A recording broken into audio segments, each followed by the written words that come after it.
Hello, fellow commoner. My name is Max, and today is the first iteration of featuring commoner. With our guest today is Freigeist Von, I won't be able to say it, Lebenskunst? Lebenskunst. Lebenskunst. Yeah, sorry. And I think it's a very fitting topic, and that is the one of tribe. From an evolutionary perspective, how did we shift from a tribal model to a family model? And perhaps we're in those times where we need to move back again to what actually we're designed for as human beings, that perhaps has been stripped away from us. And so I've been saying this for a while, and I've been part of some, let's say, tribal exercises. I've noticed it could be difficult sometimes, to shift from a like very westernized, obedient, egotistical way of thinking into one where we think in terms of community. So I think it's great that what we're doing here, in a way, is sort of we're trying to find our tribe. And I think the people here, they're really, let's say, a curious individual, smart, competent people, all in their own ways. And I realize how much beauty there is in every single one of them. And they're not the academics on top who try to maintain their own social status. It's like this real competence. And so I'm really delighted to welcome Freigeist, because I had the chance to chat with him, and I was like, oh, he's one of those guys that actually it's like best treasures are hidden. Best treasures, you have to search for them, you have to go dig them up, or sometimes they come, and I wish people would appreciate that. It's not because someone is on TV, is on Harvard or whatever, that it's an ultimate judge of worth and value, and that what they have to say is the most relevant. I would say almost the contrary, like someone who live their life full, who get the knowledge from the ground, from the experience. I think it's so much more valuable.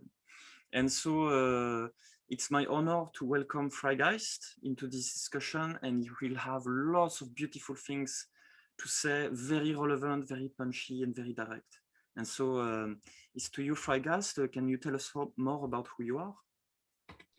Okay. Do you hear me? Yes. Yeah. Okay. So it's working. Okay. My life topic is evolution. Since I can think back as a child, I was very interested in this theme. Later, I studied Stone Age archaeology, and nowadays I work as evolutionary philosopher and pioneer project founder. So after university, I left the institutions because I saw no sense to work in sciences that are quite behind.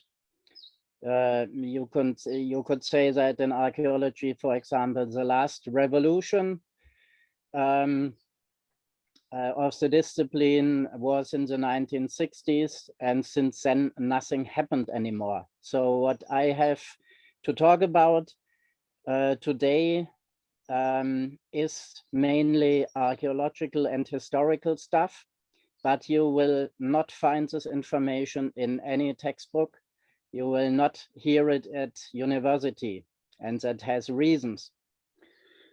So I got this information maybe 10 years ago, while I was experimenting with community forms and tried different styles out. And I met some Freudians, school of Freudians, who who had followed Freud's suspicion that the family could not be our natural socialization, because in his experiences with thousands of patients, he found out that nearly everybody is deeply traumatized by family education. So his idea was something is wrong here. The family cannot be our natural social structure. But in his time, he could not investigate further because anthropology, primatology, and so on were not quite as far. But generations after, his students did the work, and they found out something that you, like I said, find in no history book. I would call it the real social history of mankind. Well, basically everybody can gather this knowledge. You have just to look for it. It's not that it's some hidden secret. You'll find it in a lot of books, but you have to collect the wisdom and you have to know where to look for. So basically the most informations you can get from the Greek history, the ancient Greek history, because the Greeks were society that was in transition. It was a double society, you can say. It had a tribal elite, let's say 10% of the people of the Greeks, the ancient Greeks. There were Indo-European Dorians, there were invaders, conquerors, and 90% of the population of ancient Greece were the old European original population that was enslaved, conquered, submissed, enslaved. And this kind of society had a tribal elite with a tribal social formation and a family society, which was enslaved. And because they had a lot of written documentations, everybody can read for him or herself how they did it and what was going on. But like I said, if you ask a history teacher or professor about this stuff, they will tell you nothing. Okay, the story goes like this. And what we can see at the Greek society, it's the same in any other civilized society with a little bit of different history, but the same kind of scheme that we see there. So we have in the origin, we have tribal societies that live in communities. The biological base of it, this is important to understand, is a social group socialization of all higher mammals. I mean the social mammals, not the gregarian, not the solitarian ones. Group mammals like lions, like wolves, dolphins, whales, elephants, and so on, they all live in the biological same kind of group socialization. And this is the same for early humans, just with a slight difference that humans had in their social development some evolution leaps. So we was beginning in what scientists call horde, and then we went to simple tribes, more complex tribes, and then at the end at super tribal civilizations. That's another topic you will not hear in any history lesson. The first civilizations, like the Indus Valley civilization, for example, and the Minoan civilization, there were tribal, super tribal civilizations. That means they were consisting of many collaborating tribes. So, but this kind of first civilizations were invaded, like some lesser complex tribes too, by moving tribes like the Indo-European immigrants, for example, in Europe, that you can say since 3,500 years, we have wave after wave coming in of conquerors who conquered Europe and their people. And in the Middle East, we have more empires that overthrew all the tribes around in their area to widen their empire. So, and we have it, we face divide and conquer strategy here.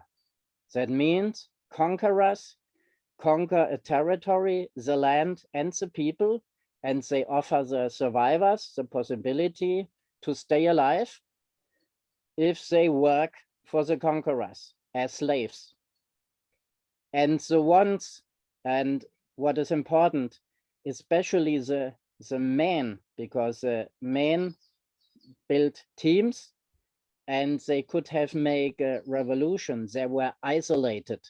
So the Greeks described that they sent the conquered men in isolation as goat herds, pig herds, shepherds, up into the mountains, into the valleys, to do the work for their masters.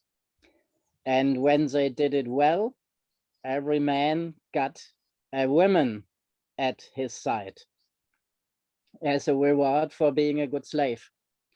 And this artificial couple was breeding children that get educated by their parents and later by the system, maybe in school or whatsoever.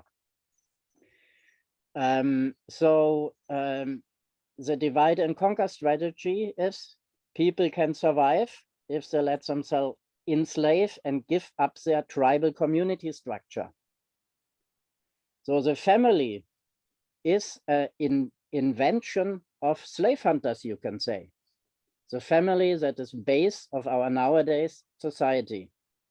It is unnatural and it is born in war. So the story, to make it short, after some while, the 90% of enslaved population overthrew their 10% tribal masters and set their own tyrants on the throne. Normally that were black magicians. So the kind of monarchy we had the last few thousand years was exactly this. You put the,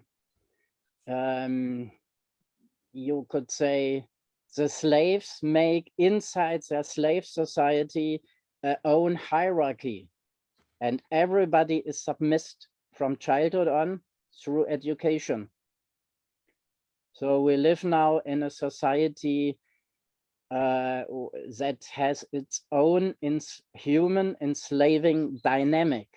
We don't need masters anymore. You can take the elites away. These are family people too.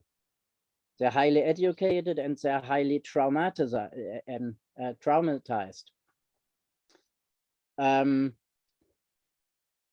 The thing is, with this divide and conquer strategy, we created a kind of humans that has not its full potential, should not.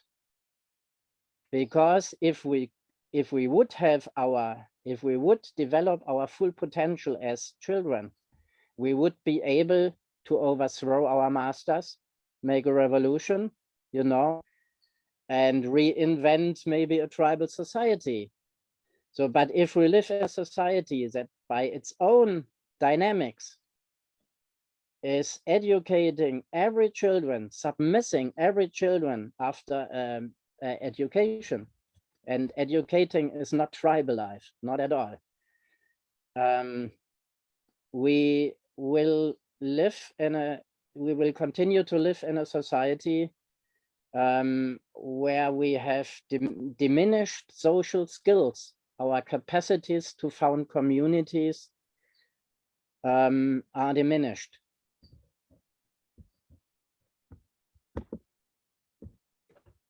Yes. Moment. Okay. Are you having some technical issues? Yes, at the moment it seems like this. But you hear me? We can still hear you. It's all good. Ah, okay. Yes. So you mentioned a black magician, so maybe you could elaborate on this. What do you mean by that? Well, the thing is, if children are born into slavery and getting educated by parents, what is not natural, they get traumatized by the educational submission. They have to submit under parental will. And even if the parents are loving ones, it's a kind of psychological raping. This with 2 or 3 years, the abducted children normally leave their mothers in tribal societies. They don't get educated. This is important to understand. They follow their curiosity and play all day long with the other children. And they observe the adults and copy them. If they don't understand something, they come and ask questions. So this is a kind of self-formation. It's not being educated by educators. And every kind of education is traumatizing the people. And a traumatization is spiritually something like a demon, I would say. So it's like we keep perpetuating a negative feedback loop, self-reinforcing loop of traumatization, if I understand, like from one generation to the next, because they consider it's their normal, that they pass the ball to their children and on and on and on, and we're still on that, right? Oops. Okay, it seems Freigeist is frozen, so we have lost him. So what I suppose we do until we get Freigeist back is well, maybe that maybe we already unpack what is being said and open it already for what anyone has to pose on the subject. Like maybe we could do it like raise your hand like that, and then point finger. Like anyone would like to comment on something?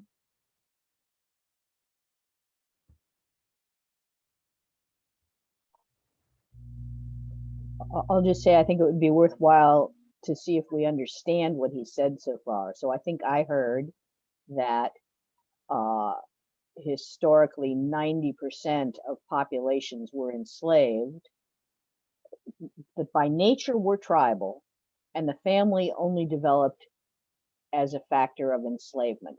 Did I get that right, first of all? Yeah, from what I understood is that in a normal tribe, like 10% is who, let's say, rules the tribe. But the 90%, like broke away and put their own, let's say, the bully caste. And eventually this perpetuation of bullying culture led to the war culture that we've been experiencing for a few millennia now.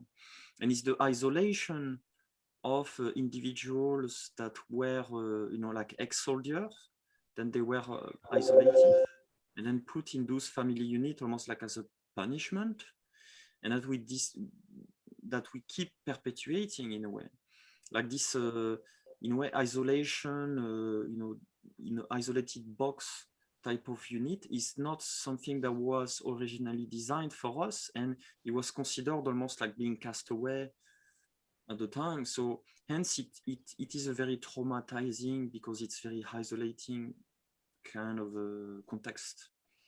That's what I understood.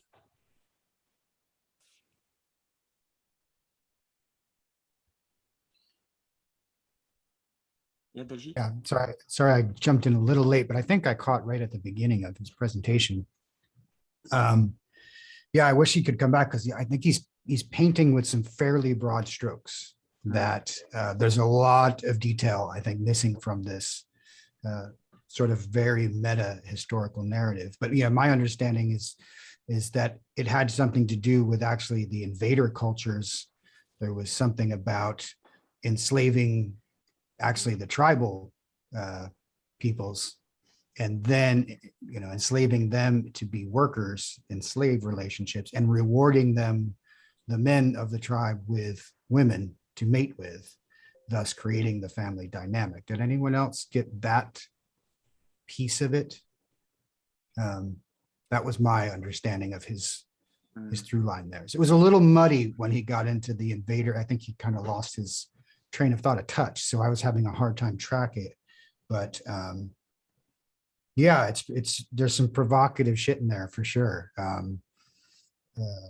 I would love to hear more of his, black magicians putting puppet tyrants on the throne, because that's some. Well, so maybe I can talk about that, because we had the pre-chat, and actually the pre-chat was fantastic. I think it got a bit maybe caught up just right now, but perspective of black magician is like using trauma as a tool to control people. That's the main idea, if you like. And in the sense, I think what he's been saying is that we're still on the multi-generational context of the war culture of the Roman Empire, that basically united all tribes that were before, but also brought this global culture of control, of like both hyper technological focus and hyper hierarchy of dominance and control. And another interesting point that he made was that to corroborate what Jordan Peterson has been saying, is that in a tribe settings, let's say the ruling people are, let's say, the most competent people. And that in a tribe setting, it becomes absolutely obvious. It's not like, you have,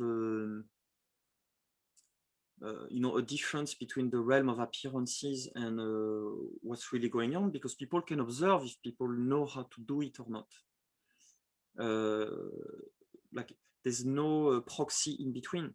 So the hierarchies become natural, because you can really see who's more competent and who's not in this tribal context.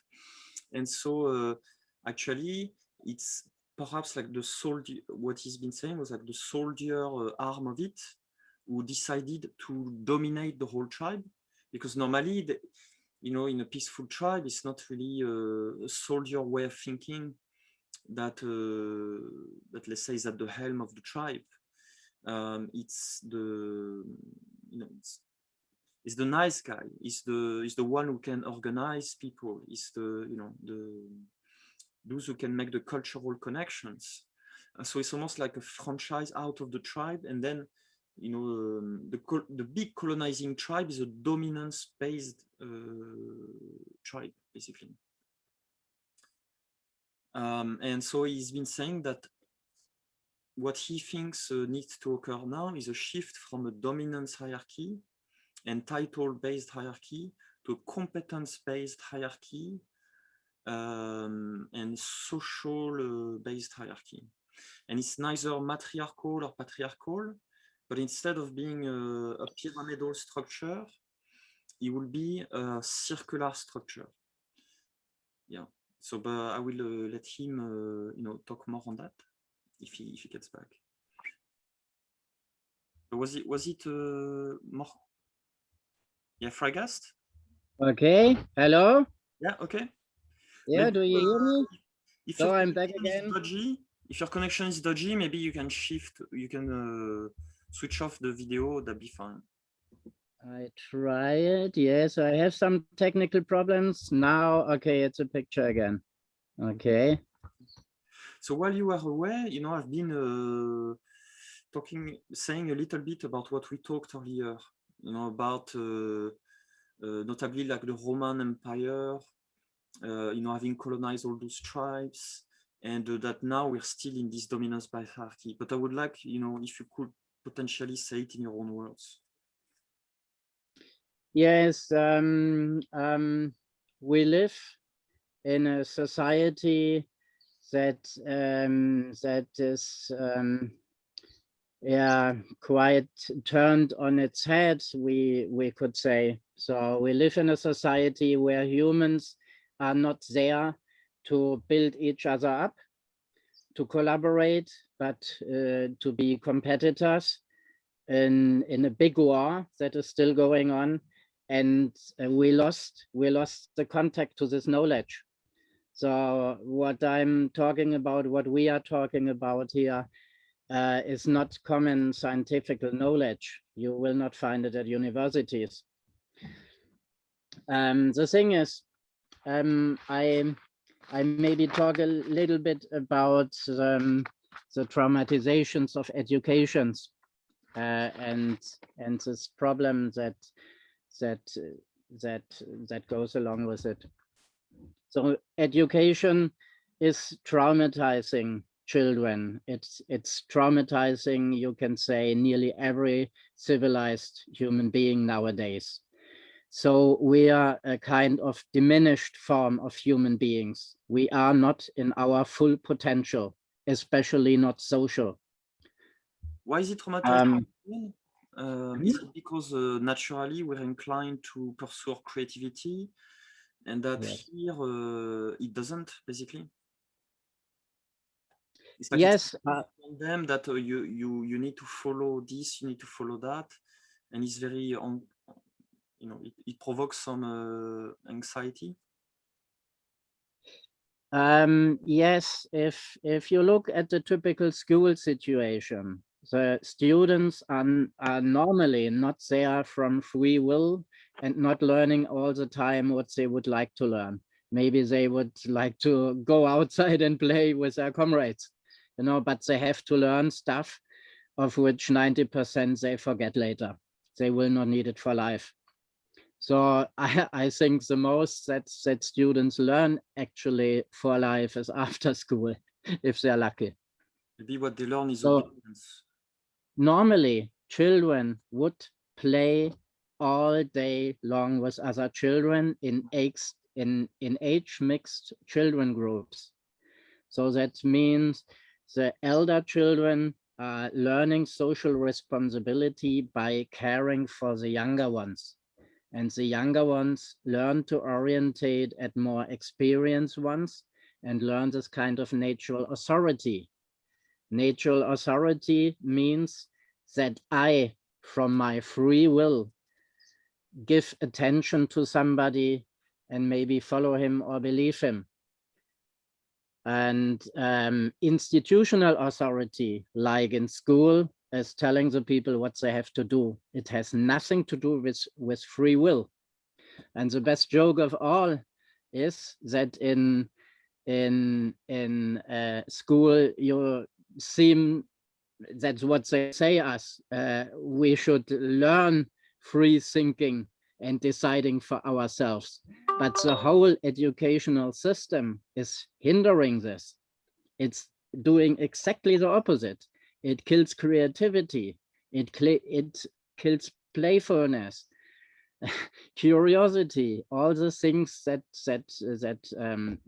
children and adults normally use all their life to learn, to develop themselves personally and to evolve collectively. That is, you can say, forbidden in school. So we live in a kind of system that does in nearly every perspective the complete opposite what would be good for us, because it's made to enslave us, not to free us. That's important to understand. And the society we live in, which is in the edge nowadays of its survival out of different reasons. We just overdo too much bullshit, this kind of society has a black magic problem. because this because education is traumatizing people, and traumatizations are spiritually something like demons. If you look at people who are traumatizing, if you look in the eyes of people who are traumatizing others, especially if it's happened to you and you see it directly, you can see that's not human, what is looking at you, what is beating you up or whatsoever. You know, this is a non-human life form that is living in us, nourishing from us. And it got there by these traumatizations. So I'm not talking about extraterrestrials or whatsoever. I'm talking about parts of our psychology that works like this. We have internal submarines, you could say, that work against us. And to make this clear what I mean on the collective level, I have a wordplay. It's a wordplay of amor and Roma.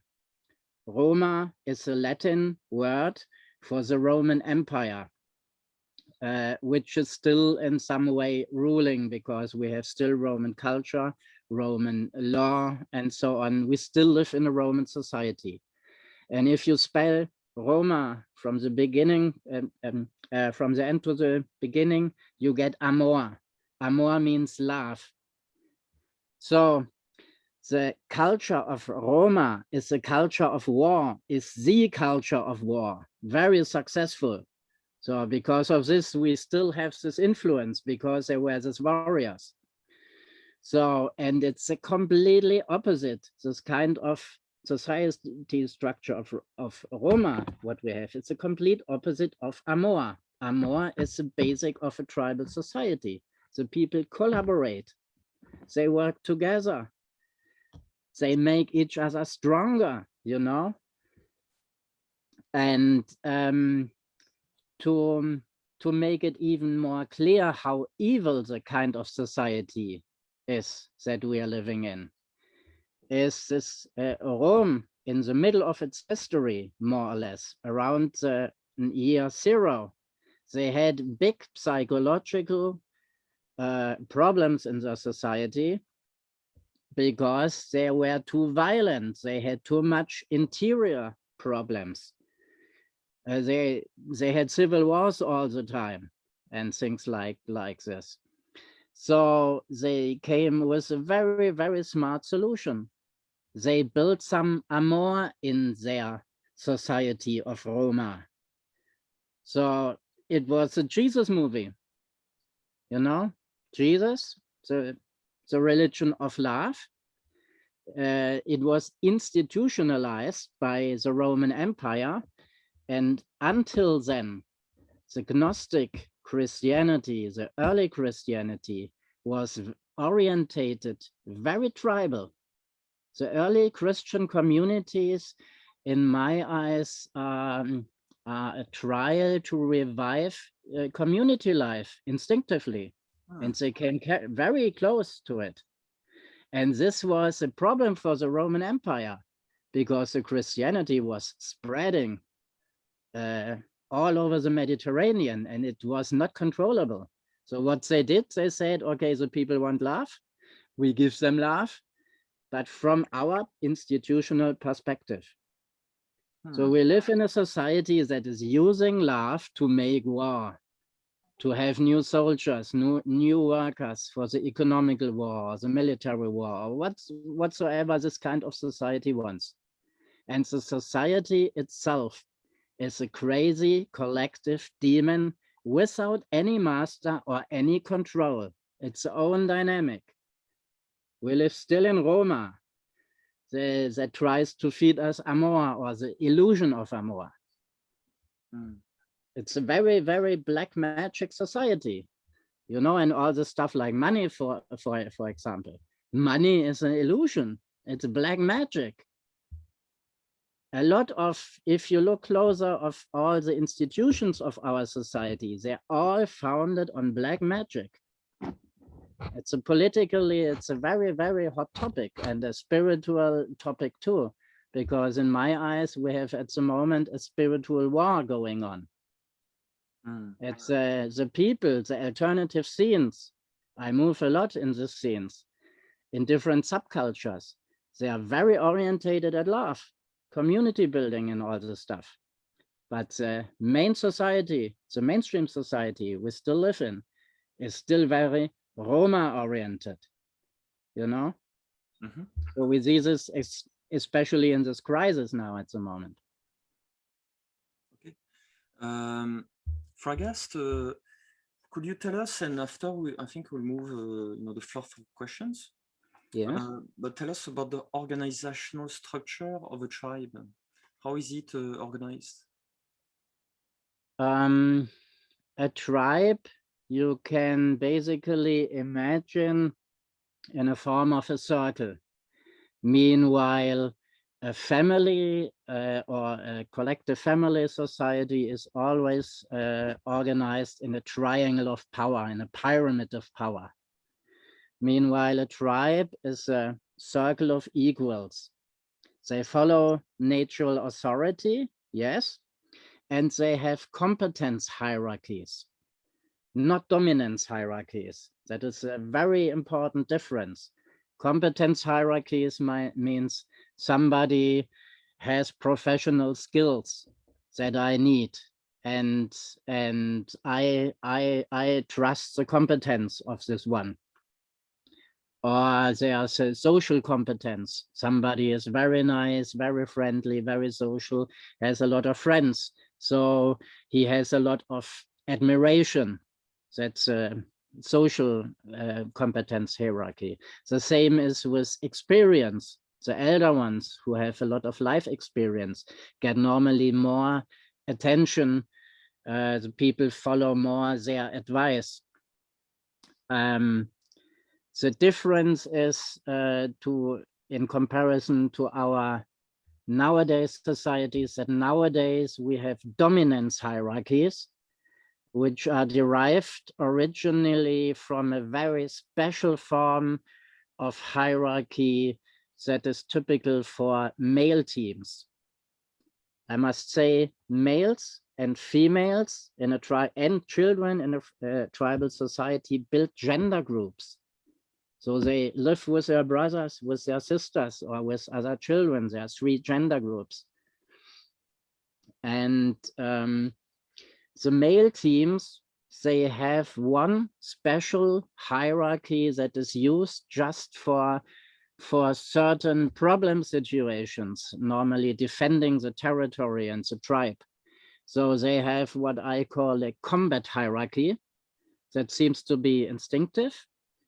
That means you can see little boys, for example, fighting with each other and try to find out who is the stronger one. So, and these combat hierarchies are about to defend the tribe, the people and the territory. So it's just about to find out who's the best fighter and who leads the troop against the pack of wolves or the neighbor tribe or whatsoever. And it's just needed. It's trained more often, but it's just actually needed sometimes in cases of defense. So, and from our history, we began in Europe since the Indo-European invasion. We begin to live in a time of warfare. So this very special combat hierarchies began to become the most dominant hierarchies. Normally it would be much more important how social somebody is, how professionally skilled somebody is. But now, since 3,500 years in the Western culture, you have generals on the top. You have the warlords become kings. The kind of monarchy we long lived in is is a kind of warlord monarchy, you could say, where the general was not needed for one wartime, elected by free will, but he was institutionalized for lifetime. You know, and so people had to obey him. So we have a shift from natural authority to institutional authority. And we have now in our civilized societies, we have hierarchies that are very unhealthy. Okay, so I would like to try to do something a bit different today. You know, I know you have questions, guys, but I would like, you know, for us to be constructive. You know, to how can we apply, you know, the bits of knowledge that we acquire today into our own efforts that we are doing. So emergent commons is like a little digital tribe, if you like. It seems like, you know, there's no really hierarchy here. I mean, there's been some people who set this up, this project, but it's on a voluntary based. And we have to deal, I suppose, with our own ego sometimes. And it seems like the tribe context have very different rules where we have to be in a way more selfless and more considering of each other. So, like, for instance, the time of parole, it's like if someone speaks too much, it's like, oh my God, you know, you're too, you know, you have to, you know, like we have to be cooperative, and people can be like really sensitive to that, I've noticed. So how can we like best work together, basically, as a tribe? What do you guys think? Like, what kind of rituals, what kind of anything you can think of for us to, you know, not be, let's say, what I'm trying to do here is not just be in skeptical mode, in information mode, but let's say in a creative construction mode. Like proposition, like, oh, we could be doing this, we could be doing that. What do you guys think?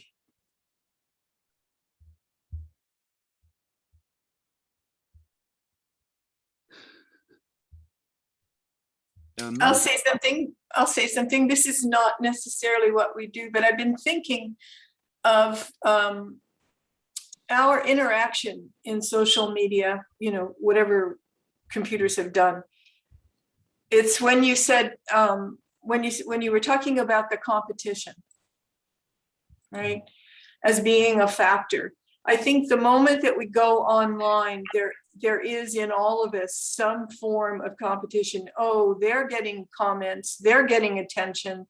How do I, you know, that sort of way is so natural in us, in a group. I'm even wondering what happens in a village, right? I mean, because this is a real basic instinct to, I'm not sure what, compare. I mean, there are natural abilities, but sometimes, you know, there's two people that have the same sort of abilities.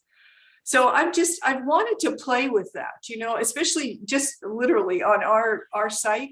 We have this lovely little way to cheer people, right? So you get a cheer and it feels good, right? Oh, somebody's cheering me. And then when you don't get a cheer, it doesn't feel good. So I'm just throwing that out as, I think it's playing. It may be natural to have that competition, but I think we're intending something different here. We're intending a circle of peers. Yeah, what I sense a lot, you know, I always say, you know, life is like the dark crystal. It's like the mystic versus the skeksis. And we are in a skeksis world. You know, if you guys don't know, you need to watch the dark crystal. It tells you everything you need to know. For me, it's like, maybe it's the way God is trying to communicate with us. It's through go watch the Dark Crystal, both the prequel and the new one. And you have the best bad guys, you know, in any stories. And so in this form, it's like the mystic is the one who is open to everything. And often I see, you know, like, and I will be honest with you, it's like I saw the type of questions. It was like, okay, what's this? It's like judgment. It's like I think we need to move away from a place of judgment to a place of acceptance. It's like let's explore that. Let's go. Yes, and that's really interesting. Let's construct. I think it's a time. Okay, we're gathering all this information, but what do we do with it? Like, what do we build together? You know, instead of are you really sure that this is this is that? If you see what I mean. And I would love for this community to embrace a bit more the mystical aspect of it. Like, let's say a bit less critical, a bit less like, is it true? Is it not? I mean, it's important, huh? But less skepsis, more anything is possible. You know, like the sky is the limit. If we want, this is the seed of the world of tomorrow. You know, those are the grind. You know, like revolution starts from the bottom up. You know, it's always innovation is bottom up. It's not top to bottom.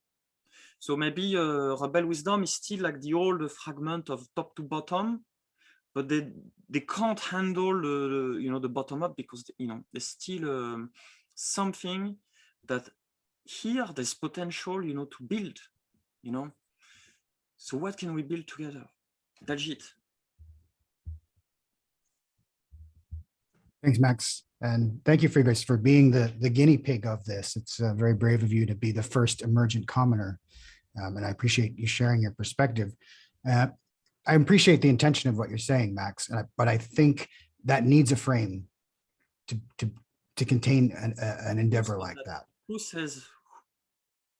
Well, it doesn't resonate right now with me because I have so many questions about the sense-making apparatus, about what's being presented. So I can't jump to that playful space. It's not a sense-making effort. It's a less talk about it effort. Like it's both a communal effort and you could say a sense-making effort, but it's whatever effort needs to rise. So if you think of the frames like it's just have to be sense-making, then maybe you will be disappointed.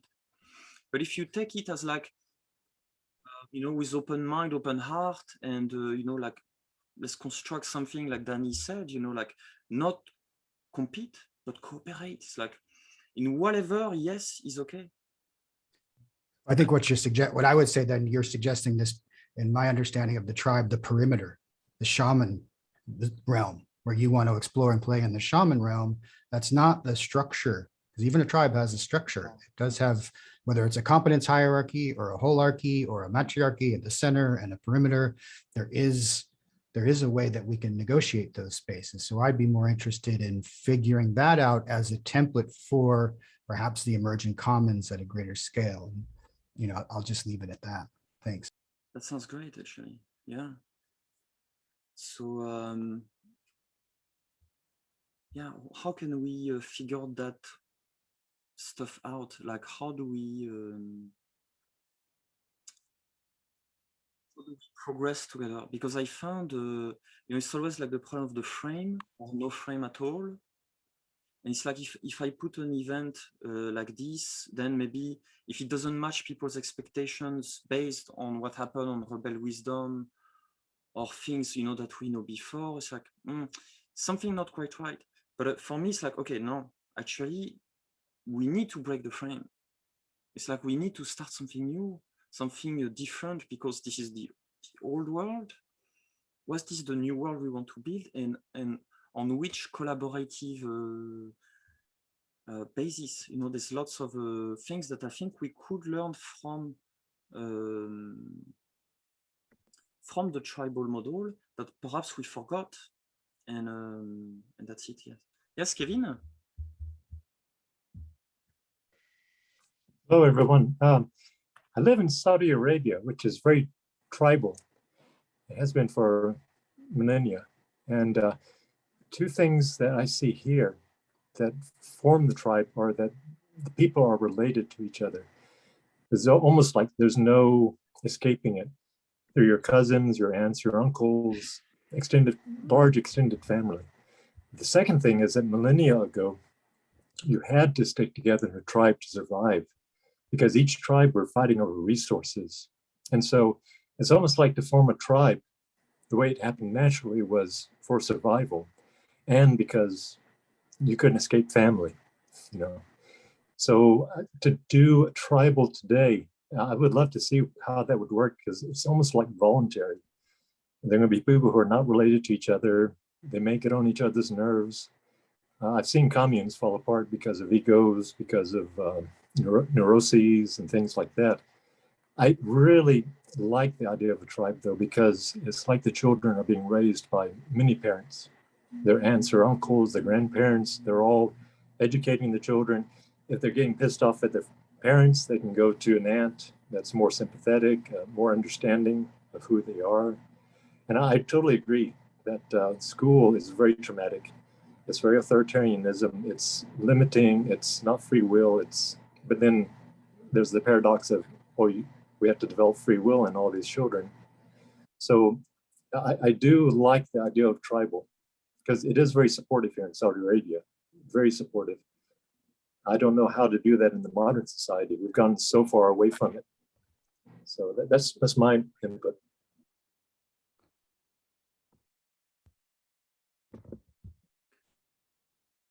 Freigeist, do you want to comment? Are you still around? Do you still hear me? Yep. Yes. Okay, I don't have a picture at the moment. Yeah. Well, the thing is, what is nowadays called tribe is not necessarily what was an original tribe. And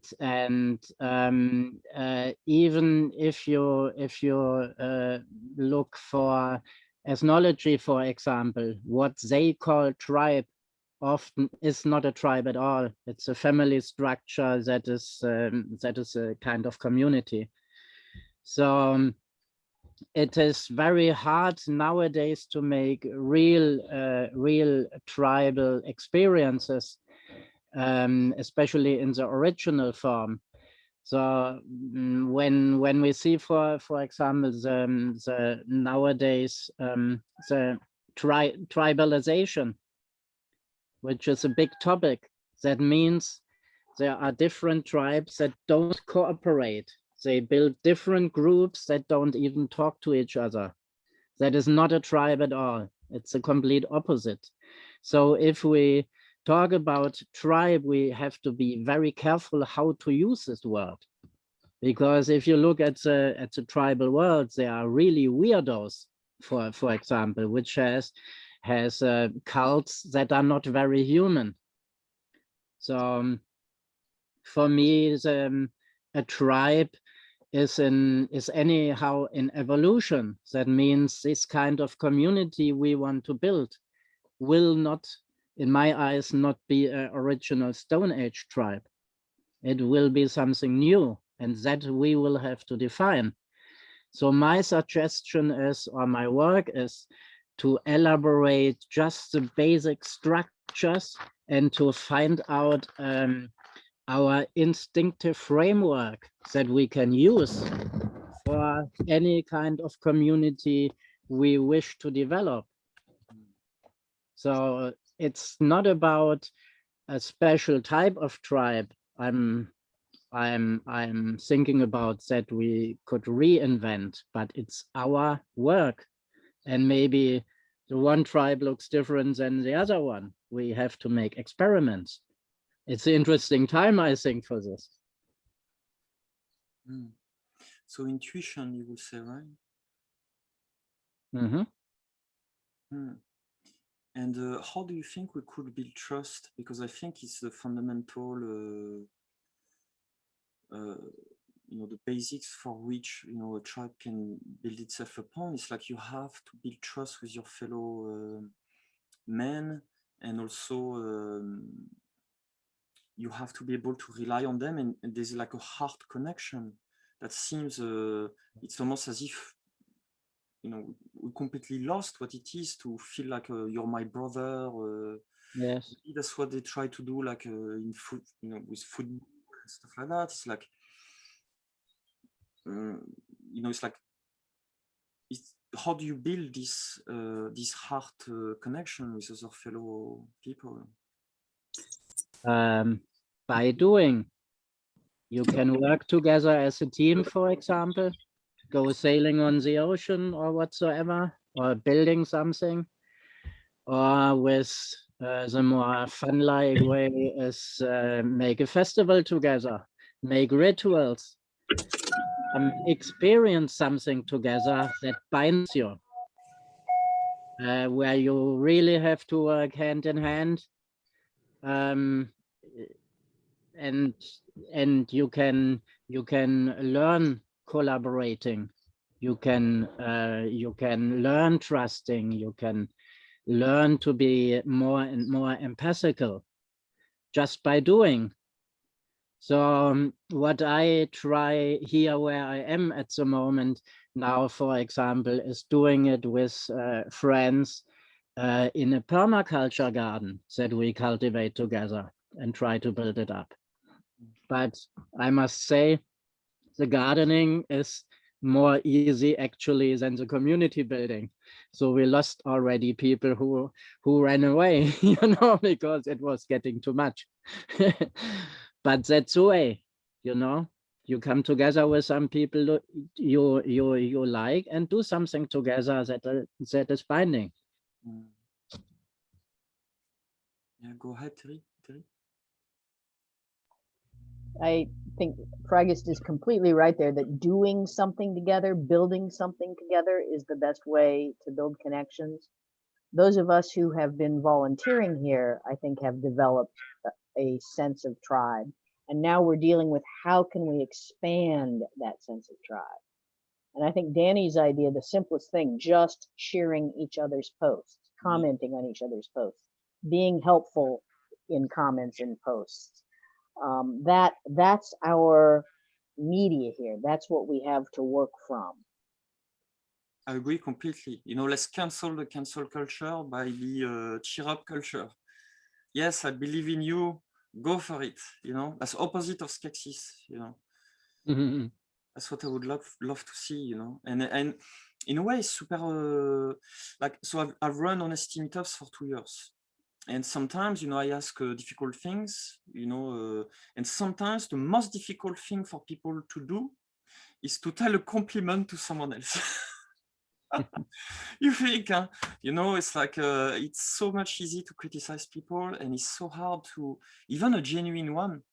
People are so not used to give like a genuine compliment to someone else that they believe, it's like you have to take and in a way it's almost as if it's only the people who want to manipulate you that compliments you, that do not believe it.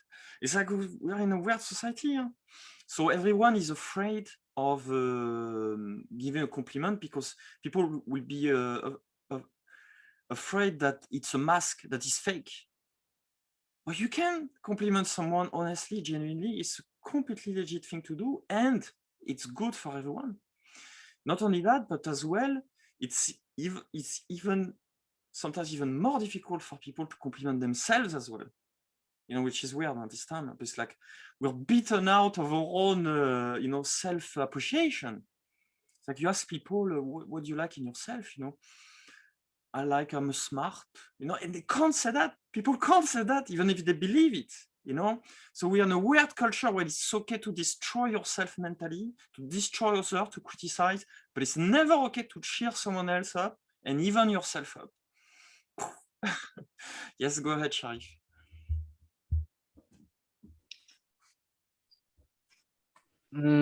Well, I would like to say something about this. The thing is, one of the issues we have to be careful about is the attention seeking, because this is psychologically a part of the oral fixation. That means children that get educated normally get fixated in the oral stage, so they cannot ripe completely.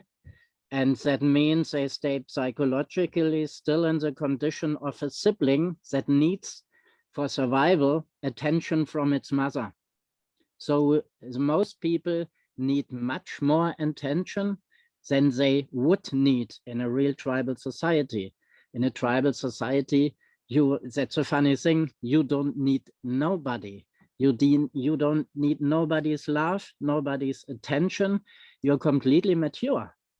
There are nearly no people existing of this type nowadays.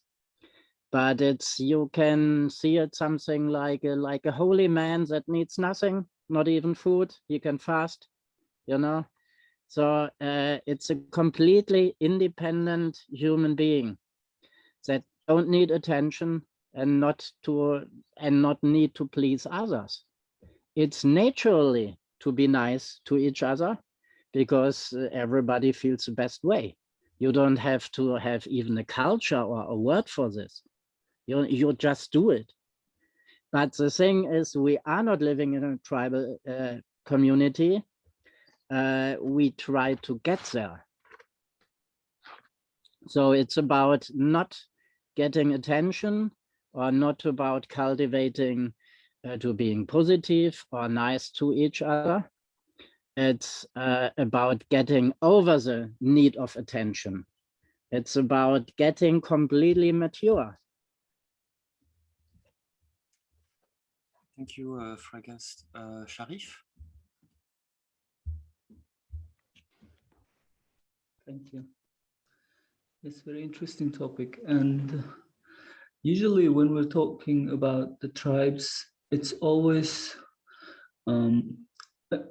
maybe not always, but you consider something that's isolated from other tribes or from other people. And its usual function is to be defensive and to be, you know, isolating and like to have certain people inside only. And in our case, I think it's more than that, and it's open and it's always ready to learn from the outside world. And I think it's even ready to teach the outside world. I think what could be different in this thing? I think we're one anyway. And when we're talking about the tribe, it considers that there are other tribes as well. So what is different in our like society here or something like that, please?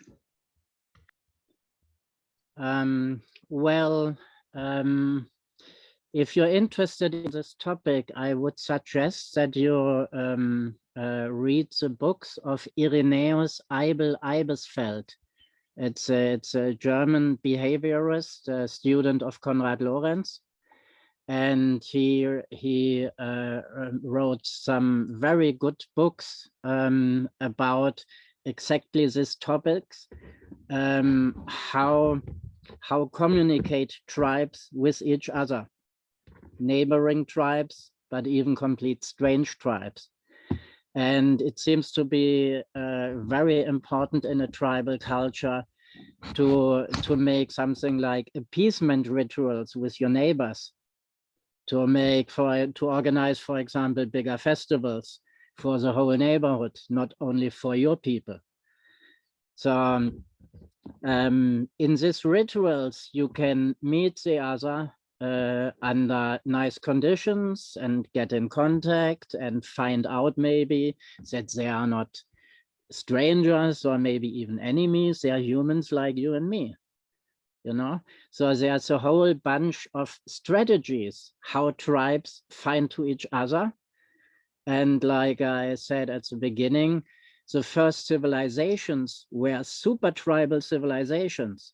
That means hundreds, thousands of people lived together in tribal communities. They were highly skilled in this.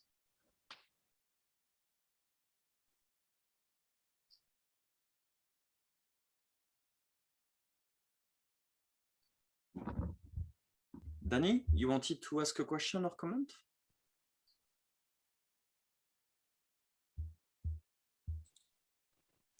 I actually wanted to clarify about what I was saying about the cheers. That fits exactly with what we're talking about here in terms of what does it mean to be here in this community? And I have taken part in, there's a smaller group, it's like a little mini tribe that's in our community, which is the Collective Creative Presencing little group. And they're creating pieces of art or poetry. I mean, they're really expressing deeply within themselves, right? And harvesting and posting it. And the organizers made it very clear from the beginning, wait a minute, this is not about competing for people's attention. It's not about that. It's not about getting, we're doing that, or to somehow look down on yourself because you're not getting what somebody else is getting. And this is where the trust came in. It was literally saying that the container of this particular group all agreed that they don't need to cheer. It doesn't mean that, so this is, this is new thinking in some ways, that goes against our instincts. But it's like, if we all agree that either we haven't viewed it, or to really use the cheers for a specific communication with someone in some way, as opposed to just, I don't know. All I'm saying is that they developed an understanding, and they keep saying it. It's like, all right, we are looking at your work and we're viewing it. Oh, I know, this was the other piece. We're viewing it as a communal work. So we're valuing the whole piece. We're not always valuing the individuals. We're valuing the whole flow of the community. So maybe that's where this can go somehow. It's like, how is the flow of the community happening here, as opposed to just landing on a particular individual. So I do want to clarify that. And the other one is, I'm very interested in the intertribe. And I want to relay, some of you may have gone to the presentation that James Baker gave. And he has a real vision of a tribe. He's calling it intentional society. And it's different than what this one is. It's different. It has a lot of overlap. And this is going to be a good chance for us to explore how to communicate between two tribes without somehow, I don't even know all that could go on, but to really see the singularity of both, or the particular qualities in both that we're developing in here. And what is this circle here compared with other circles, and being okay with there being two different kinds of circles. So that's starting to be where I'm looking. It's like, Yeah. I'm interested in, let's say, I believe in continuous feedback loop is the best tool for, progressing. In startup world, it's really the Bible. And I would like perhaps to do that kind of effort here. It's like, what is it that you guys think, we're doing well? And then perhaps what are the things that we are doing less well that we could improve on? So maybe I will start, but I think what we are doing well is, organizing things, leaving space for people to do whatever, being in a way open to many things. But I think what's missing in a way is a sort of like a bit of fire, a bit more, I don't know how to explain it. And a bit maybe of playfulness. I think there's so much, I feel like tension often in the discussion, like it's very serious, and that's great. Sometimes, but sometimes you want to be a bit more loose, and I don't know how that can be helped, but it's my impression. And perhaps it would be great if maybe we do a round so everyone can, speak on this, because I think it will be extremely valuable information for everyone to benefit from. So perhaps, well, I will do it in order that I see on the screen. And Danny, I see you on top left, so maybe you will be the first. So what do you think we're doing well, and what do you think we can do better? I think what we're doing well at this point is some form of presence. It's like we are here. And there's a sense that there can be growing with both relying on that presence that we're here and then also experimenting within it. And I mean, I think that's what we're still developing. So there is a sense that I think a resilience too, I think is really, we've had to develop it in terms of the people working on the community had to be resilient and learn about that. So I think it's really there. And what I would say is not yet in place, honestly, is that we really do not know a lot about the people. There's 250 people here that have opted in and wanted to join, and we don't know a lot about them. Mm-hmm. And it's very, very, and is it playfulness that attracts them? Is it seriousness? Is it clarity? Is it mysticism? Is it tribalism? We don't know. And hopefully it's all of those. And that's, we don't know yet how to find that, how to make that contact. So thank you. Thank you very much, Danny. Thank you. Marie, you're next.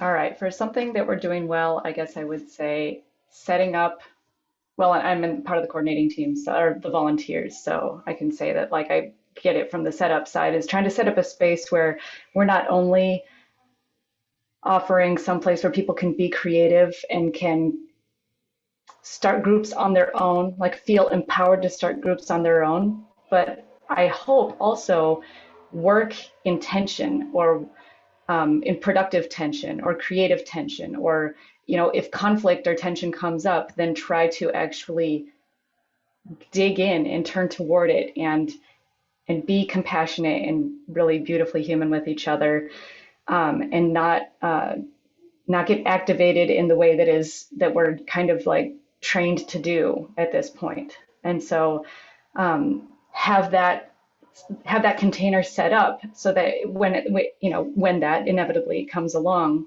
that maybe most of us will be able to deal with it. So the good thing is that I feel like we have a pretty good container. We've worked really hard on that part, and it feels awesome. There has been a lot of playfulness and laughter. I can't even help it. So on the design, and then doing better. I really don't know yet, because like it's so new. You know. So I do agree that we don't know people well enough, but we also are kind of like get stuff in place so that things can happen. So we're all ready to, like, you know, the people who have been volunteering are ready to start doing the thing. So like, I'm really curious just to see what comes up. But I would also say that there is a lot of resilience, but I like it that we're, I think, working toward anti-fragility. So that feels good. Right. Thank you, Marie. Mike? Can you hear me, guys? Yep. Okay. I think we're doing everything right here. This has gone, like, has continually improved.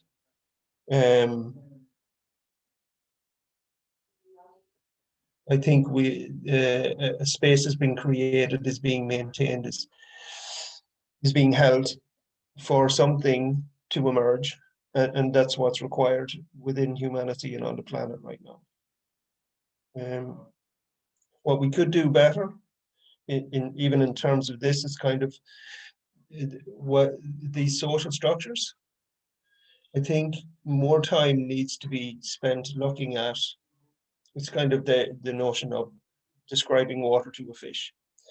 I fully agree that we are in unnatural social structures, and the effect trauma has on us, on our psyches and psychically, transforms the way we interact with each other, and we really need to focus on that, and that's what we're doing in a roundabout kind of way, but we're not bringing it into presence as live players as we interact with each other.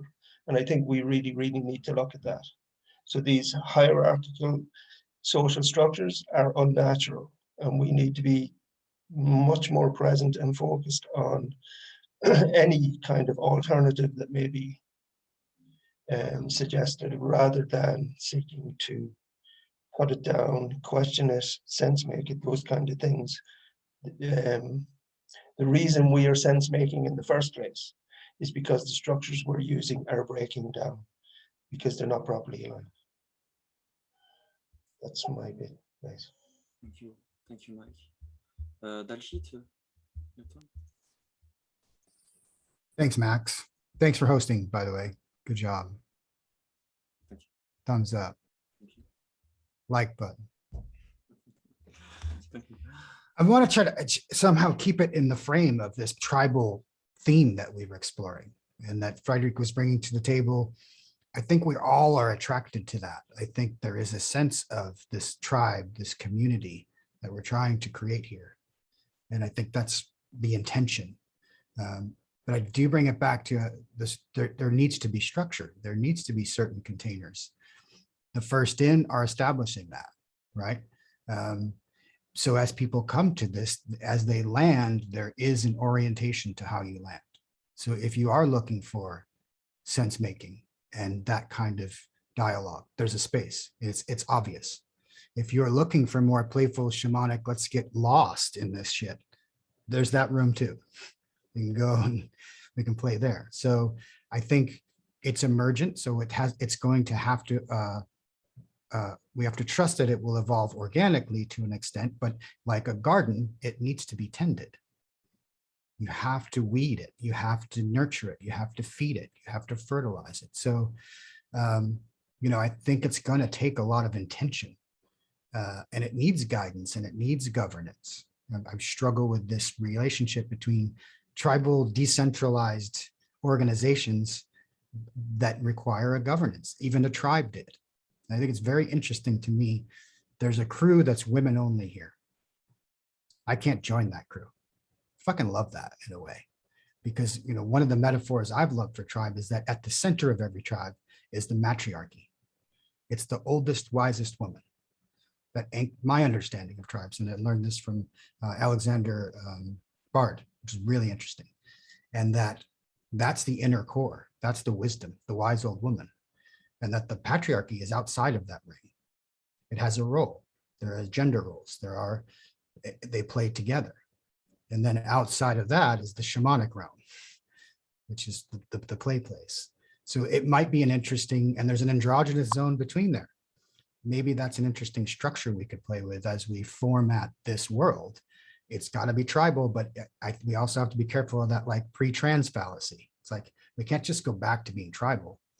We're beyond that. We're 800. You can't have an 800 billion person tribe, but we're going towards something like that.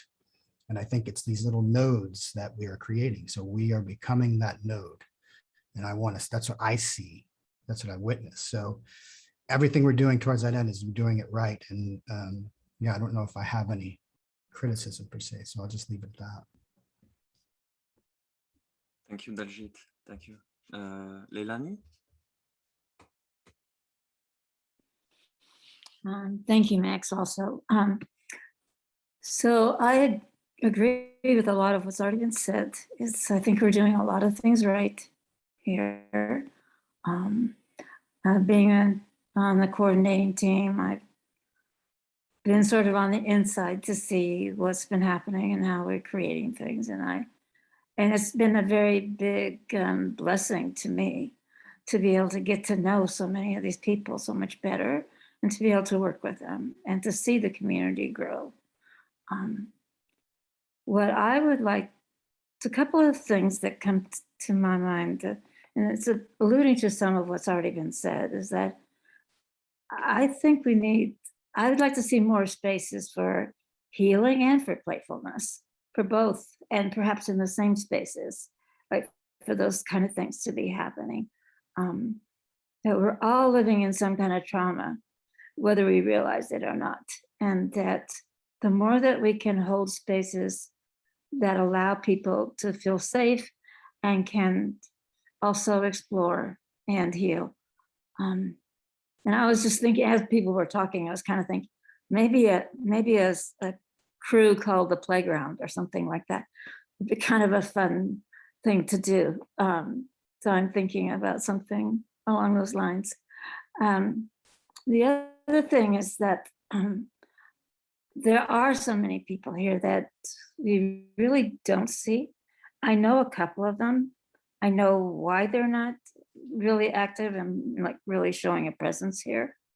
It makes sense to me why they're not, because they're involved in a lot of other things. And so, but I don't know what the other people are like.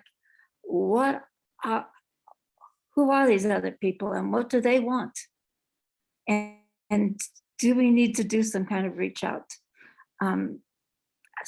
Explore different ways of reaching out to find out who they are, what they want, why they're here. Some people just need a space where they can be seen and heard. And, like it's just, so many of us didn't have any real seeing when we were children. We haven't really been seen as adults. We're still kind of waiting to be seen and to be heard, and for it to be safe enough for that to happen. Thank you. Appreciate it. Thank you so much, Shalini. Kevin, you're next. Hi all. I can give my perspectives as maybe the new guy. I don't know what the relationship is with everybody here. I know y'all came from Rebel Wisdom. I didn't even know there was a community that was talking asynchronously. So I just found out about y'all recently. So, but I've been very impressed with, very, very impressed, are the things like this series that you've started, Max. The organization, how quickly it came together, the structure, the support I've seen people giving each other. And so I see those as excellent strengths that have made it very attractive for me. This is the type of tribe I would like to be a member of, with all the flaws and all the perfections and all the dynamics and everything. So I'm looking forward to what's going to happen over the next months and years. I'll be like a broken record. I agree with everyone else. There's a large population out there that I don't know who they are and what they would like. I like what Elena said, that maybe reach out to them, find out talk with them, engage them, find out, well, I don't know if we need to do an outreach, assign a group of people to each person to go and just make contact with them and talk with them. But I would see that as, I don't know about a weakness, but it would be a strength to build upon, to bring more people in. But I've been very impressed with this group, this tribe. Thank you, Kevin. Terry? I'm also loving everything I've heard everybody say. One thing occurs to me is Freigeist's reference to the super tribe. In a way, I think that's what we're building here. We're almost more like a federation than a tribe, because all the action happens in the crews. And the crews can have totally different, even opposite purposes. It's noteworthy that we do not yet have a purpose statement in place. And part of the difficulty of that has been that we are coming with all different purposes, all different expectations. We really do we are blind men with our hands on the elephant seeing something different. So to me, the only way that that stays viable long term is to honor that the action is in the cruise. So what can we do to keep it safe and healthy for the crews to coexist with each other, and then find some way for what the best emerges from the various crews. Thank you, Terry. Sharif?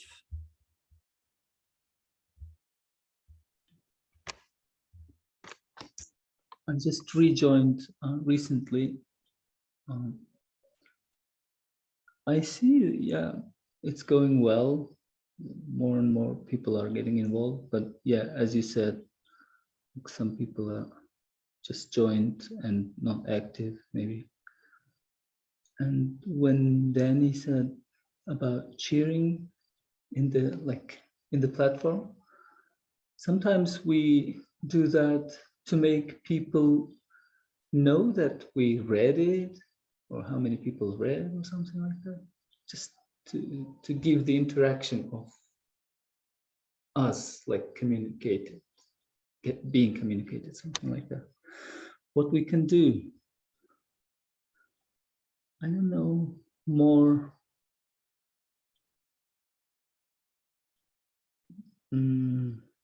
more events like this in for different time zones, for example, and also different topics.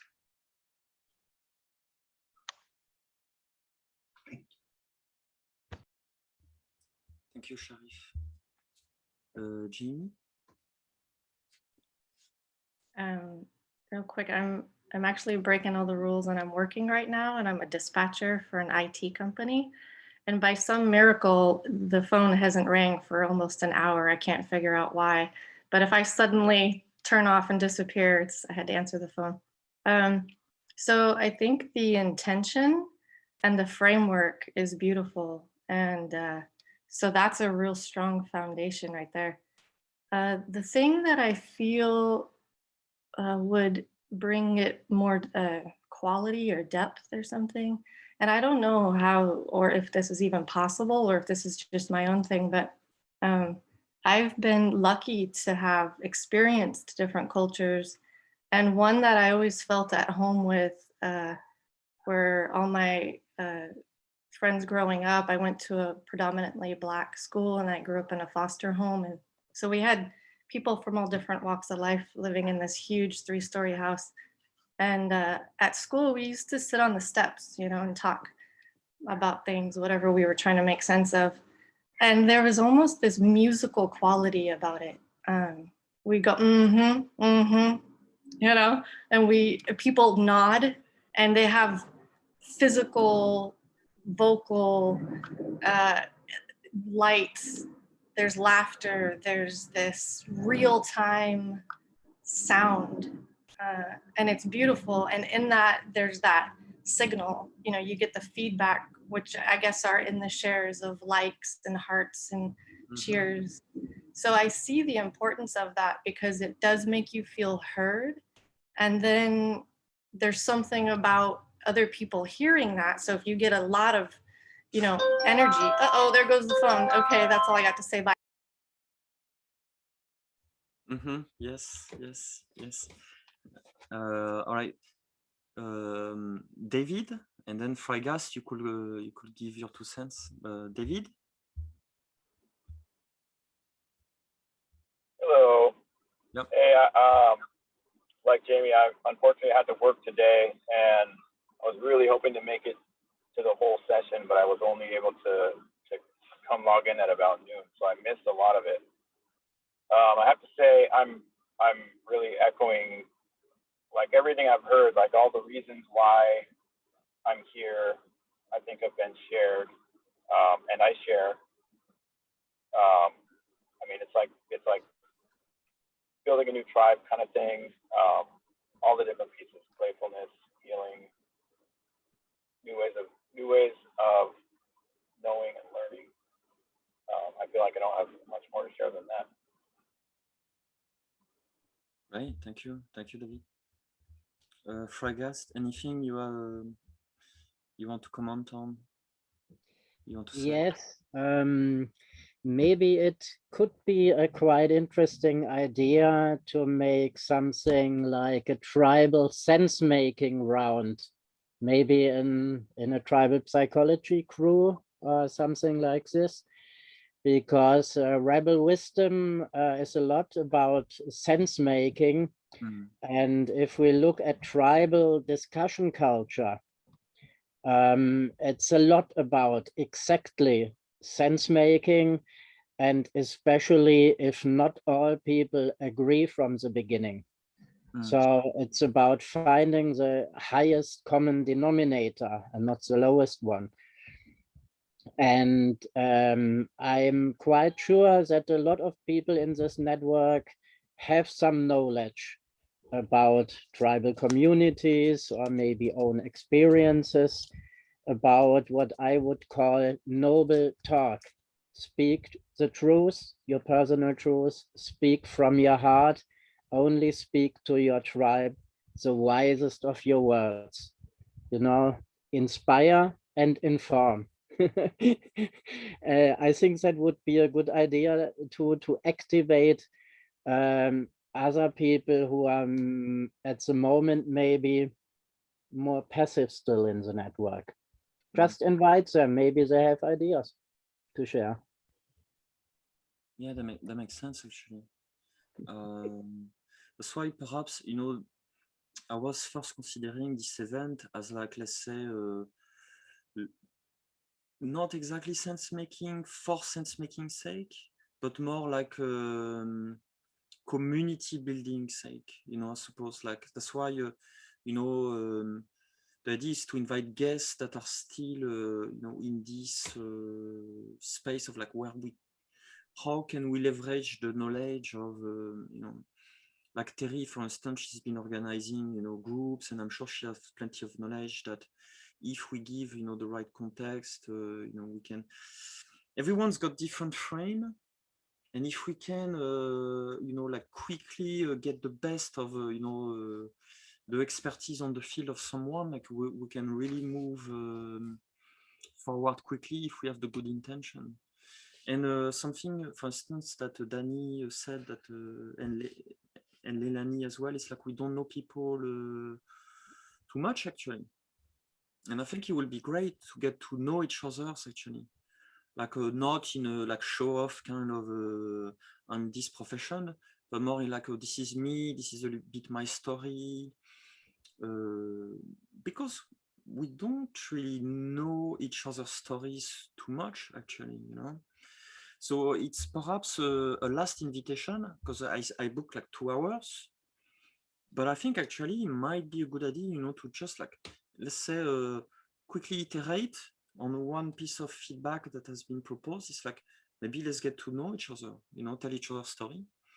Would that be okay with everyone? It's just a suggestion, or if anyone has another suggestion, I'm good for it. Yeah. Okay.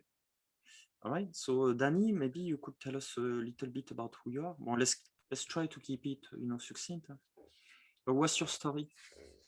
My story is that I have never in my entire life had any sort of comfort in joining any groups. I avoided them and communities my entire life. This is the first one. I think that's a good opener.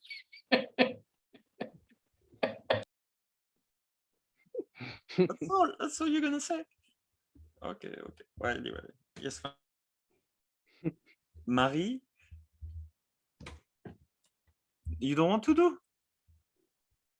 Oh, okay. Oh, yeah, she's on the phone. Okay. Mike, what's your story, Mike? My story. I was reading the chat when you were saying what we were doing here, so Danny didn't give me much of a heads up. I'm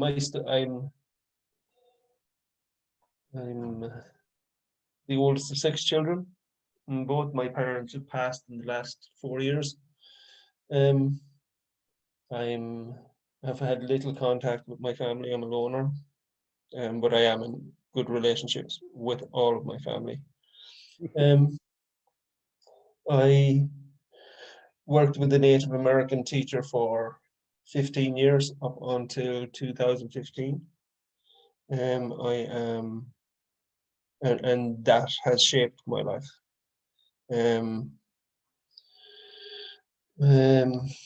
My spirituality is earth-based. It's about earth connection. I think trauma severs our connection with the earth, and healing that trauma is what reconnects us. And that is the state of health that we are aiming for as a species. That's my view of it. So that's my purpose and meaning in life, is doing everything I can to facilitate that. Myself and my partner have been working for the last 14, 15 months on renovating a cottage. We bought some land and creating a retreat center where we can run ceremony and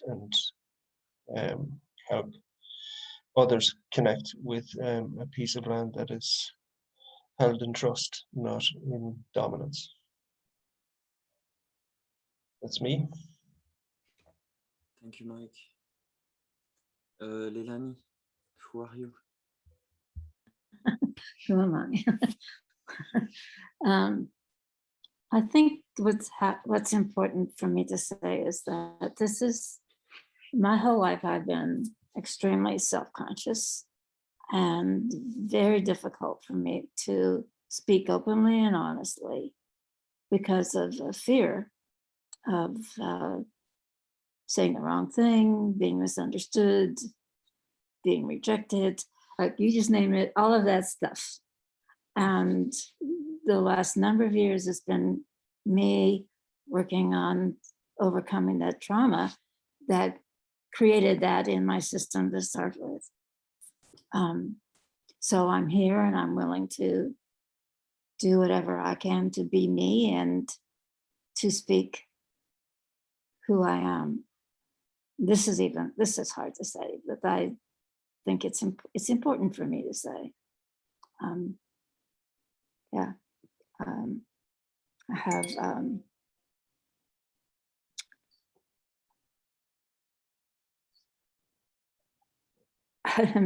right now I'm a little struggling because it's I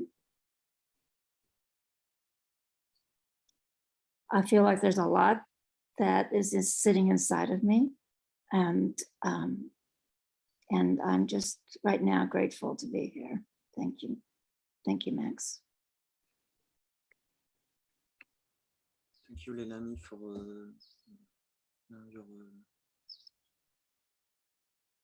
your depth of character and your vulnerability. It's not always easy to share our wounds, but I feel like grateful that that in a way we feel comfortable doing this. I think for me it's the key. Normally I shouldn't comment, but sometimes I can't help. But I think it's the key, to a healthy community, is that we're able to to share, or let's say the bitter end, and by sharing those, this is how we heal. I think, it's like, and once again, I'm saying this because I've seen, in honesty meetups. Actually, they're not honesty meetups. They're really inner fight club. They're like people need to express in them, what they're afraid to express, and simply the act of speaking it out with people who will not judge, will just accept, because everyone's fucked up. Everyone has had their damage. Everyone. I've been divorced, and my wife was lying so much. At some point, I was like, okay, I'm gonna do the exact opposite of you. Everyone is wounded, and that's okay. It's just like we don't live in a culture where it's necessarily okay to speak about it, because like people are too busy, you know. And this, I think it will be great. I mean, I think it's great already that we're able to, you know, go into those, you know, because someone said, you know, maybe a space for healing. Well, I think, you know, we have potential here, you know, to heal together, you know. Like, I don't think what will heal us is go to see a psychologist. I think it's like together, you know, sharing our respective wounds and supporting one another. I think is the basics of how we ought to heal and how we used to, you know, in our ancient past, perhaps. So pardon me for the little rant, but yeah. Daljit, who are you? I'm very interested.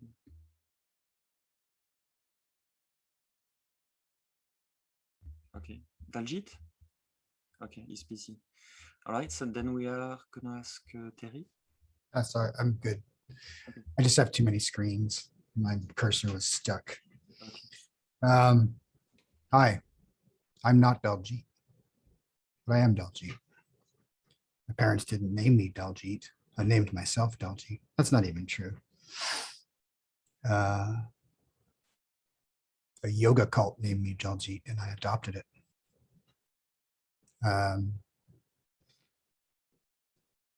Yeah, so I've been renaming myself my whole life, trying to find my identity. And 50 years old, and I don't think I've got it figured out yet. I'm getting closer.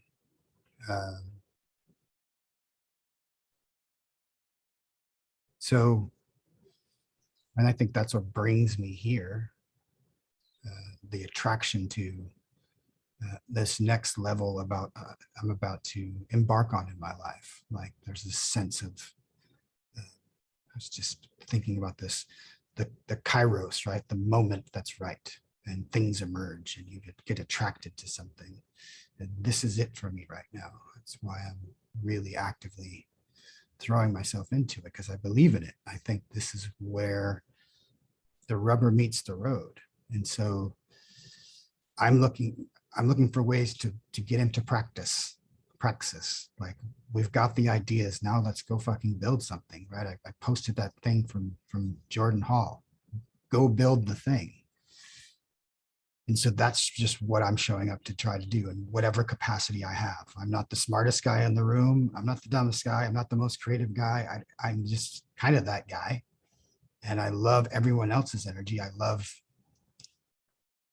improving by these relationships and connections. So I've been blessed with great family. I've been blessed with great friends my whole life.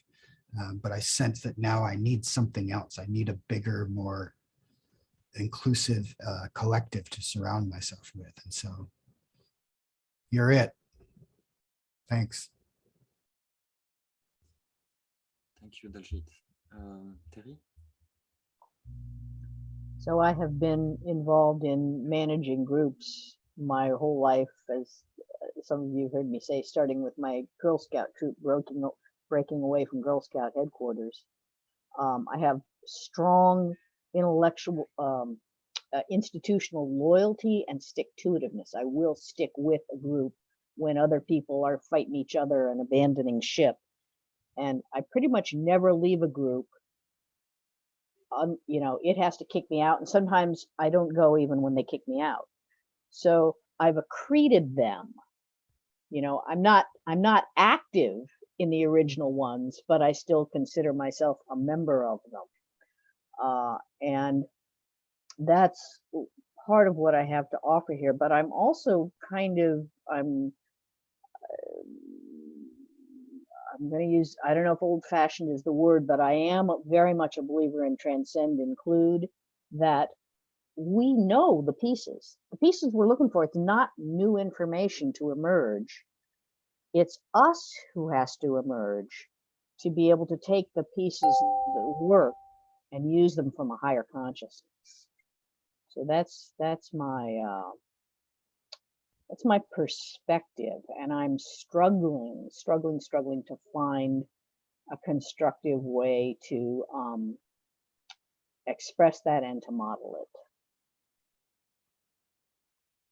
And I'll just add for Jaime, Jamie, that I also had an experience in a Black church, which largely informs much of my sense about that we know the ways. We just have to reintegrate them. Right. Thank you, Terry. Kevin? Is that me? Okay. I can really relate to Leilani. I've never been comfortable in my own skin. I grew up in red dirt, East Texas, conservative culture. I didn't fit in, and it took me maybe 4 decades to figure out that I belong nowhere and I belong everywhere. And I just love that quote from Maya Angelou. And also, like Daljit, I've been trying to figure out what's my identity, trying to fit in. And then I figured out, oh, actually, I have no identity. And I love it. And I just love not knowing. I love knowing that I don't know anything. And my path here has been through growing up in Christian culture, very conventional, conservative, a bit of an Asperger's, I think. I'm somewhere on the autistic spectrum because when I was growing up, I understood machines much better than people. And it's taken me a long time to have empathy, to understand, be able to talk to people and figure out that we all have trauma, we all have problems, and we all have baggage and damage, but we're also very capable, we're very brilliant, we're creative, we have different skills, different things we bring to the table. And I love that. And I love that about this group also, this whole collective, the commons here. And so I'm just now in the last few years getting to the point where I'm relaxed, where I can talk. I actually couldn't talk before. I stuttered quite a bit. Now I can stand up in front of a group of people and talk, and I'm loving it. Obviously, because I'm just babbling on now. But I am really glad to be here to found this group, and I look forward to the next chapter. Thank you. Thank you, Kevin. Jamie? Oh gosh, my story, it's so long. I don't know how to summarize it. Well, I have 6 children. That's usually a big one. I have 5 sons and 1 daughter. I've been divorced for 12 years, so I've been pretty much on my own, me and the kids. I have a degree in public affairs and criminal justice. And I worked with homeless youth and I worked in the jails. That was probably my favorite job. I would go in and just listen for hours and then try to write a summary and assess a person's level of vulnerability, which seems really applicable at this time in history. So I'm glad that I had that background. I had a near-death experience 3 years ago, and that kind of shot me through a veil. And it kind of created this real focused obsession is the right word, with consciousness, with energy, with trying to understand what this is all about. It felt like a gift, and at the same time, felt like a bit of a curse because I've always, I just love people. I really love people. And it's become increasingly difficult to relate. I have this constant macro view. So trying to bring it in is challenging. So there's so much more I could say, but I don't want to stand up here for too long. I feel what you guys are saying about being shy or like coming into your voice. I have always been a very insecure, shy, I'd rather be in my cocoon kind of thing. And I started street performing a couple years back. It was a dare from my 12-year-old son. He's like, Mom, look at this. Like what people do in Europe, they dress up like statues and they stand really, really still. I was like, what? No way. So we dressed up, we painted ourselves gold, and I got addicted to it. And so I started incorporating flowers. So I stand there and I hold a rose, and it's like you dare people to come up to you to see if you're real or not. And I realized it's just meditating. It's all you're doing. You're keeping your eyes open. But I would find like some trees where the wind was blowing gently to kind of focus on, or water is great to stare at. And I developed this real sense of peace and tranquility within me. And I got to have that interaction like I did when I was a social worker, but it was quick and full of joy. So that helped me be able to be around large groups of people.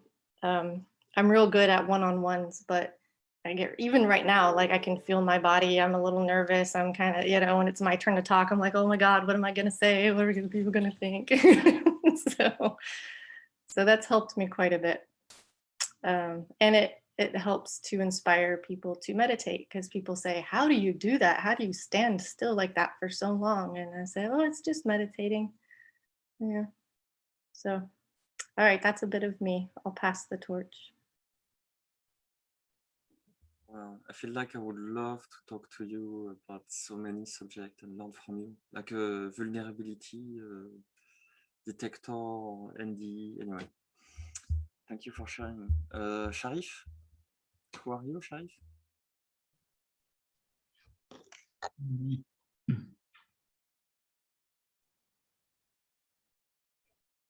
I am, yeah, I relate with most of you guys, like about identity seeking or something like that.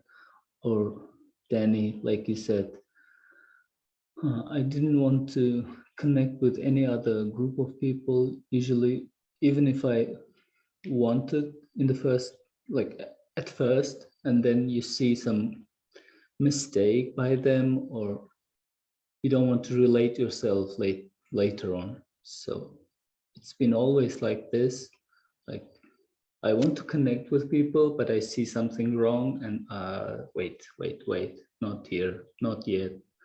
And also about learning about things and understanding people when you talk to them, and when they're talking about their field or field of work or their concerns.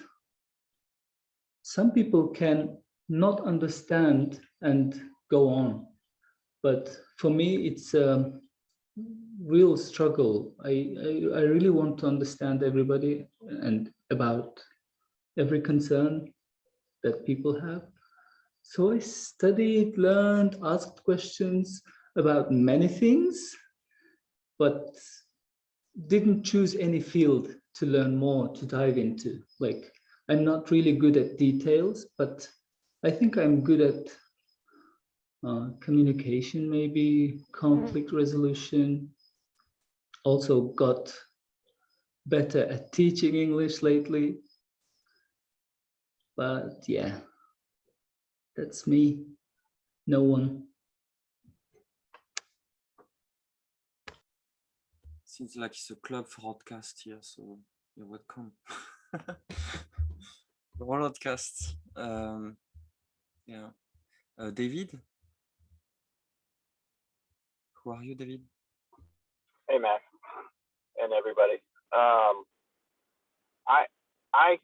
I come from a really conservative religious background in my childhood, and I feel I felt increasingly like a broken person for years, and like society is broken. And so I come here for both for like healing myself, and for finding out. I mean, I just have a really curious mind. I'm always, I found like rebel wisdom. Most people, a lot of guys are like, want to watch the football game or whatever. I'm like, let me watch a debate or listen to a lecture or something online, right? So I found this community, and I mean, it checks a lot of boxes for me. I came in late today. I'm really busy. I have well, I can relate with, I think, what Jamie shared. I've got 5 kids. I've got 4 girls and 1 boy. In a toxic relationship right now. I'm trying to navigate my way through life and work and responsibilities and be a part of this community. I love this place. The more, you know, I'm not very active. I do everything I can though, and in time I'll be able to do more. Anyway, I'm really grateful for all of you guys, and yeah, I'll leave it at that. Thank you, David. Freigeist? Now you're a member just like any of us. You would like to hear my community story, more or less? Yes, please. Well, the thing is, I suffered a lot in my life. I suffered from my educations from my parents and got quite traumatized. I suffered from school, and I was very early a lonesome wolf, you could say, and I still am in some way, even if I'm looking for a tribe. So my community experiences for many years were not very well. I was visiting diverse spiritual communities, ecological communities, ideological communities, and so on. And whatsoever I found, it was not what I was looking for. So I thought, okay, I stay outsider. It's okay, lone wolf. I can deal with it. So, and it was just about 20 years ago. I had to burn out and left Germany to the Canarian Islands, where I live now a big deal of my time. And here I found the first time a community of outsiders like me, all lone wolves, 7, 8 very different people from different countries, different social backgrounds. And what was really fascinating is they were really collaborating. They were really talking with each other. So I found out, okay, you should try it better with outsiders maybe. So the last years, I was starting the most of my tribal community experiments in my friend circle, which is basically a circle of creative outsiders like me. And I made quite better experiences than people who I think who were quite more adapted than me to the society. So I don't believe in the normal community. I saw so much communities and I see that they are not working. I'm still an outsider, and what I see here at this community, for example, is some quite similar fates. We have all our baggages and our struggles in life, and we survived it. It made us stronger, and we continue to go on. And I think that's a good option, at least for me personally, because I still, since many years, I still don't have a tribe. I have a vast network of social connections, yes, but I don't really have a tribal community with I live. I had this for some time, but then the people departed again, and I'm moving a lot in a subculture where people traveling a lot musicians, artists, and people like this that come around. So it's not so easy to build a community, but I still go on because what I feel exactly in these times, I don't feel comfortable as a lone wolf in a society that I see collapsing. Yeah, you see the signs of crisis everywhere, really everywhere. And for me, this community garden, I'm sitting here, for example, as a project to get autark with friends. But we still have our stories going on, our conflicts to solve and all of this. So it's a process. For me, tribal community is not once established and then we have it. It's maybe a lifelong process. So, and I'm looking forward for it. What else could I do? Thank you, Freigeist. Okay, so we passed the 2-hour mark, so it's the end of the session, we could say. That being said, like we can always have a chat. Like I found those moments very precious, and as long as I'm not tired and I'm getting something from it, I'm good. I'm good with things. But anyone wants to leave, like feel free, like there's no obligation to stay, moral, that needs to be there. But I think, yeah, I think maybe we can switch on to normal discussion, like Max, yeah. Max, what's your story? Oh wow, like that's the yeah, because there's so many angles, I could go surface, I could go deep, I could go many things. But let's say I've been I've had beautiful things in my life, like I've been very successful in my career. I've worked for the biggest names out there. I was the hot guy, for the tech industry, and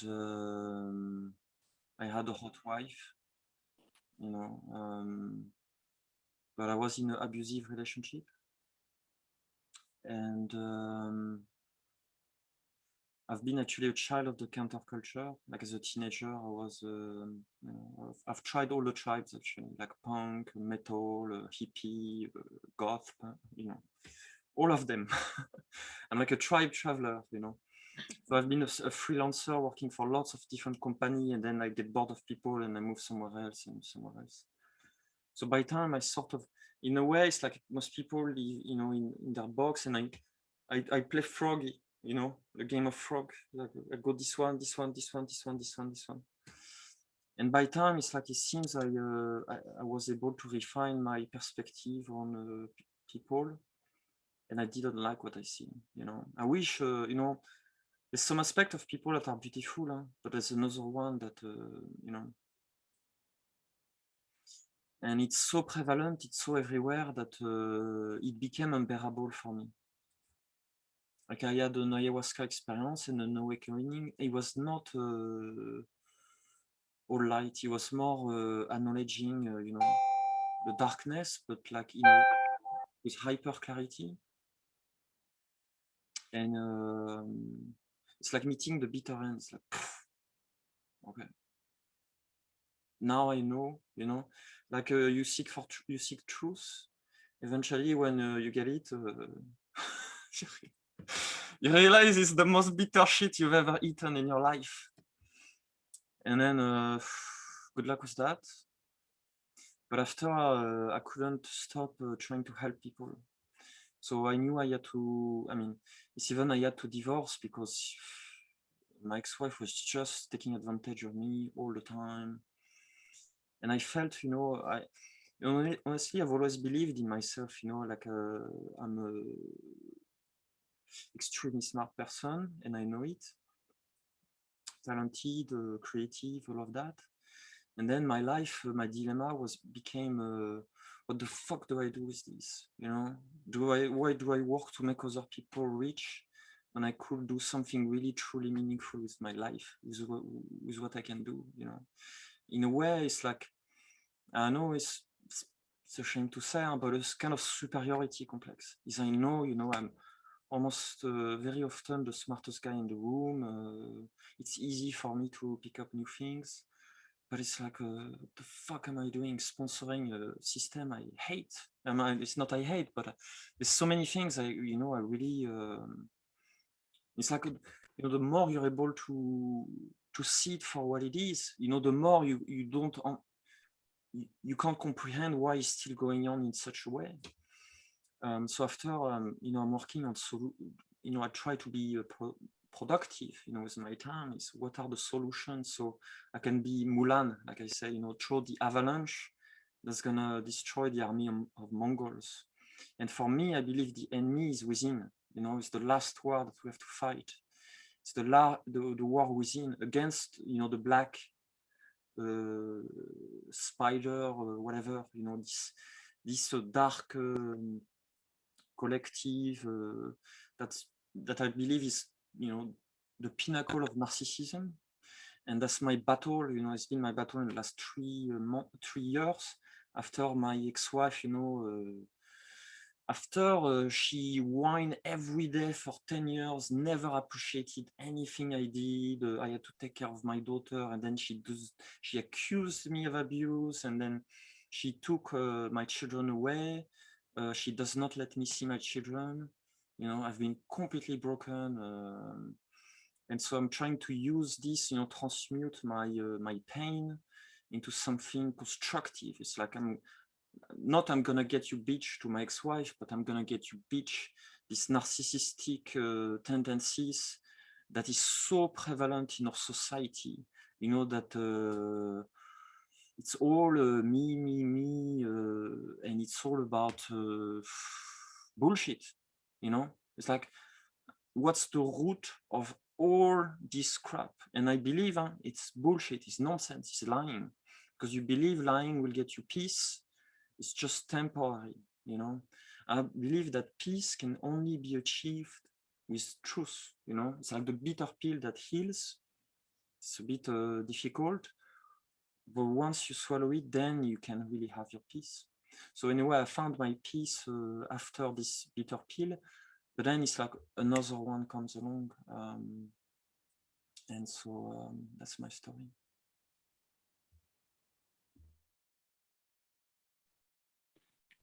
Thank you, Max.